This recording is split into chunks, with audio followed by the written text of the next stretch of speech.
महाकुंभ जो है, हमने जब इस पर तहकीक की, हमने कहा कि लफ्ज कुंभ, महाकुंभ का मेला ऋग्वेद में नहीं, सामवेद में नहीं, अथर्ववेद में नहीं, यजुर्वेद में नहीं, उपनिषद में नहीं है, पुराणों में नहीं है, भविष्य पुराण, कल की पुराण, मत्स्य पुराण, गुरु पुराण, भागवत पुराण में नहीं है, यहां तक के महाभारत में नहीं, गीता में नहीं, रामायण में नहीं है। तो फिर इतना बड़ा त्यौहार जिसके अंदर में हिंदू, हमारे सबसे ज्यादा अगर किसी त्यौहार में हिंदू भाई शामिल होते तो महाकुंभ के मेले में शामिल होते। 12 साल में एक बार ये कुंभ का मेला होता। तो उन्होंने कहा कि फिर क्या वजह है? हाँ, पौराणिक कथाओं में, पौराणिक कथाओं में है, कुंभ के मेले में जाते हिंदू भाइयों का अकीदा है, कॉन्सेप्ट है, अच्छी बात है, उनका कॉन्सेप्ट है, उनका अकीदा है, हम उस पर आपत्ति नहीं करते। लेकिन उन्होंने एक बात ये कही कि मौलाना कुंभ के मेले में जाएंगे और जाना चाहिए, हिंदू भाइयों को जाइए, अच्छी बात है, आपका अकीदा है, कॉन्सेप्ट है, लेकिन कुंभ के मेले में जाने के बाद अगर कोई नहाएगा उसके सारे पाप धुल जाएंगे? बिल्कुल नहीं। जैसे कोई मुसलमान हज करने जाता है तो अगर मुसलमान हज करने जाएगा किसी का मर्डर करके, किसी पर जुल्म ज़्यादती करके, तो क्या उसके सारे गुनाह माफ हो जाएंगे? हज करने की वजह से नहीं हो सकता। हमने कहा कि सेम यही कॉन्सेप्ट कुंभ के मेले का। कुंभ के मेले का चर्चा पौराणिक कथाओं में, लफ्ज कुंभ ऋग्वेद में सिर्फ एक जगह पर इस्तेमाल हुआ है, बिभिदा सर्वम नवमिन्नी कुंभः। इंद्रजीत देवता जो जल का परमात्मा है, जल का देवता है, यानी पानी का खुदा, वो इंद्रजीत देवता पहाड़ों से भी, पहाड़ों को घड़े के तरह तोड़कर पानी निकालता है। किन के लिए? मनुष्य के लिए।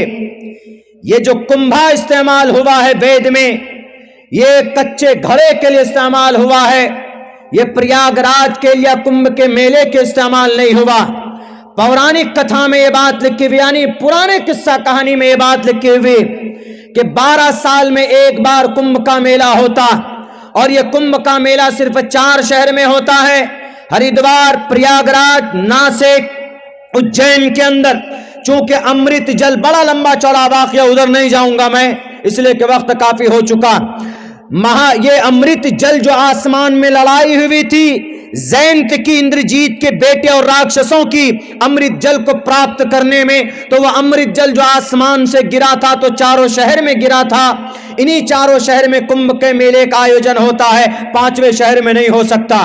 तो हिंदू भाइयों का अकीदा कि वो उस जो अमृत जल गिरा है तो वहां पर वो नहाएंगे गंगा में तो उनके पाप धुल जाएंगे। हिंदू भाइयों का ये कॉन्सेप्ट, ये अकीदा अच्छा, उनके हिसाब से उनका अकीदा अच्छा हो सकता, लेकिन मेरा मानना, ऋग्वेद में भी कई जगह पर यह बात कही गई, अगर कोई हिंदू भाई या कोई मुसलमान, अगर कोई हिंदू किसी का मर्डर करके या किसी की जमीन बेईमानी करके या किसी का पैसा बेईमानी कर लेता या किसी को बुरा भला कहता, जुबान से किसी को तकलीफ दे देता, किसी को थप्पड़ मारता या किसी पर अत्याचार करता या किसी टोपी और दाढ़ी वालों को सिर्फ इस वजह से मारता है कि भाई ये टोपी और दाढ़ी वाला इमाम है इसलिए इसको मारो, इतना मारो, इतना मारो कि ये बेहोश हो जाए।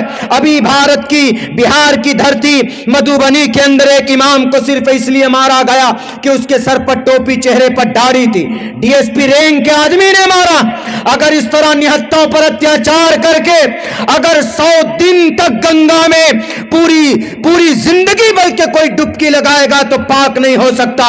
इसी तरीके पर अगर कोई मुसलमान किसी की जमीन को नाजायज तरीके पर हड़प कर लेता या किसी की दौलत के ऊपर, प्रॉपर्टी पर नाजायज कब्जा करता या पैसे की वजह से केस जीतता है, रिश्वत की थैलियां देकर दुकान पर कब्जा कर लेता है, पैसों पर, जमीन पर कब्जा कर लेता है, और अगर वो 70 मरतबा भी हज करके आएगा तो वो कभी भी हुकूकुल इबाद में कमी करने की वजह से वो कभी भी उसकी वो गलती अल्लाह माफ नहीं कर सकता।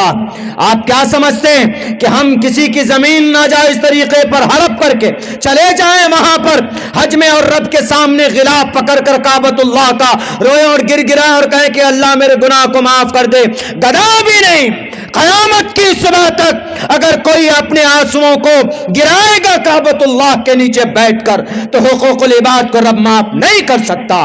ہندو بھائیوں، اگر آپ سنتے ہو تو سن لیجئے، یہ پیغام رب اور پرماتما کا۔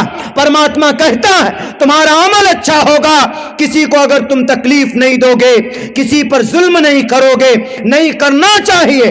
اہنسا ستیم کرودستیاگا شانتی رپیشنم دیا بھلیشولو لوپتوم ہیر چاپلام۔ شریمد بھگوت گیتا کہتی ظلم نہیں ہونا چاہیے، جھوٹ نہیں بولنا چاہیے۔